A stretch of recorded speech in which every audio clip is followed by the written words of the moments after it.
Assalamualaikum warahmatullahi wabarakatuh. Berbagai informasi dari peristiwa yang terjadi di wilayah Sumatera Selatan pagi hingga sore hari ini, Selasa 24 Mei 2022 terangkum dalam Sumeko News.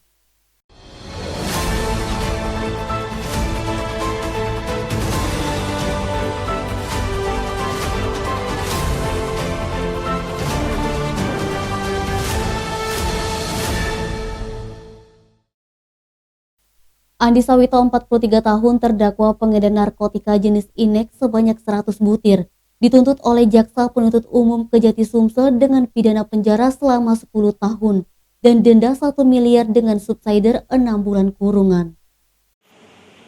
Andi Sawito 43 tahun terdakwa pengedar narkotika jenis inek sebanyak 100 butir, dituntut oleh Jaksa Penuntut Umum Kejati Sumsel dengan pidana penjara selama 10 tahun dan denda 1 miliar dengan subsidiar 6 bulan kurungan.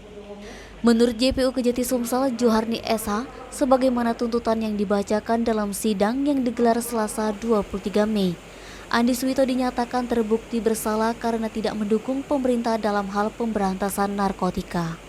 Terdakwa Andi Sawito yang merupakan warga Jalan Musi Raya Lorong Dahlia, Kelurahan Sialang, Kecamatan Sako, Kota Palembang, dijerat oleh JPU melanggar pasal 114 ayat 2 Undang-Undang Nomor 35 Tahun 2009 tentang narkotika.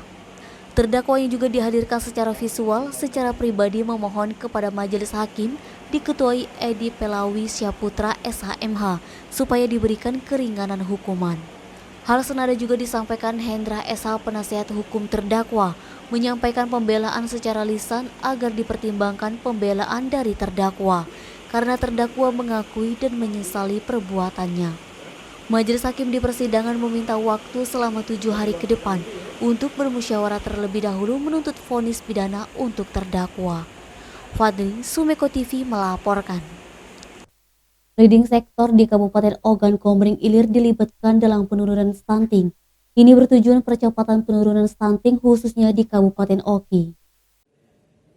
Leading sektor di Kabupaten Ogan Komering Ilir dilibatkan dalam penurunan stunting. Ini bertujuan mempercepat penurunan stunting khususnya di Kabupaten Oki. Hal ini disampaikan Koordinator Bidang Admin Perwakilan BKKBN Provinsi Sumsel Evi Silviani Eskom MM dalam kegiatan rapat koordinasi tim percepatan penurunan stunting di Kabupaten Oki. Di ruang rapat, Bende Sekuguk 2 Pemerintah Kabupaten Oki Selasa 24 Mei. Dengan semua leading sektor dilibatkan, penurunan stunting dapat cepat terlaksana. Bukan hanya instansi tertentu saja, melainkan semua instansi. Evi menjelaskan pencegahan stunting dilakukan mulai dari remaja, calon pengantin atau pasangan usia subur, ibu hamil, ibu menyusui, dan lebih fokus kepada keluarga yang berisiko terkena stunting. Kepala Dinas Pengendalian Penduduk dan Keluarga Berencana Kabupaten Oki, Haji M. Lubis SKM mengatakan, penurunan stunting dilakukan semua leading sektor termasuk tingkat pusat. Stunting bukan berdampak pada ekonomi saja tetapi juga berdampak pada keluarga.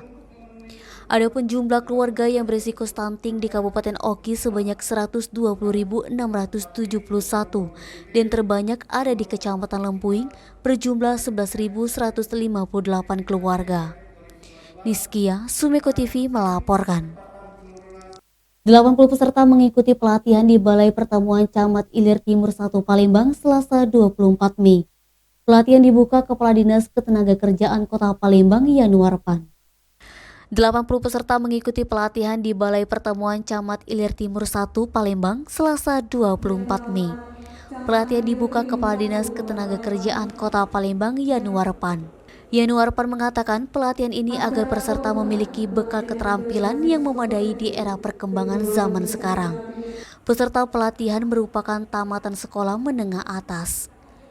Yanuarpan menghimbau peserta yang telah terpilih agar bisa menekuni pelatihan yang dilaksanakan selama 28 hari tersebut. Peserta yang lulus akan mendapatkan sertifikat keahlian sesuai dengan bidang masing-masing. Desain grafis, refrigerasi, serta teknik las. Denny, Sumeko TV melaporkan. Penunjukan Sekretaris Daerah Musi Banyuasin masih menunggu usulan dari PLH Bupati Muba Apriyadi untuk kemudian diteruskan kepada Gubernur Sumsel Haji Hermanderu. Penunjukan Sekretaris Daerah Musi Banyuasin masih menunggu usulan dari PLH Bupati Muba Apriyadi untuk kemudian diteruskan kepada Gubernur Sumsel Haji Harmanderu. Gubernur Sumsel Haji Harmanderu mengungkapkan, Sekda yang bakal menggantikan Apriyadi saat ini masih menunggu usulan.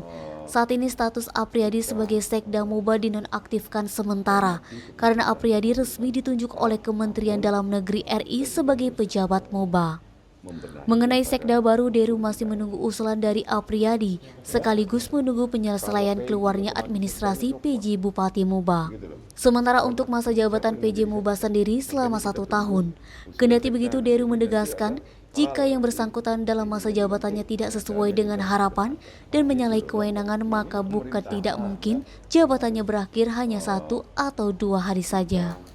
Deru mengatakan sudah mengonfirmasi Sekjen Kemendagri bahwa syarat administrasi penjabat Bupati Muba masih harus ada yang dilengkapi terlebih dahulu. Makanya saat ini Apriyadi masih diserahkan surat kebutuhan pelaksanaan harian sebelum jadi penjabat. Edi Handoko, Sumeko TV melaporkan. Demikian Sumeko News hari ini. Jangan lupa 3M, memakai masker, menjaga jarak, dan mencuci tangan pakai sabun. Wassalamualaikum warahmatullahi wabarakatuh.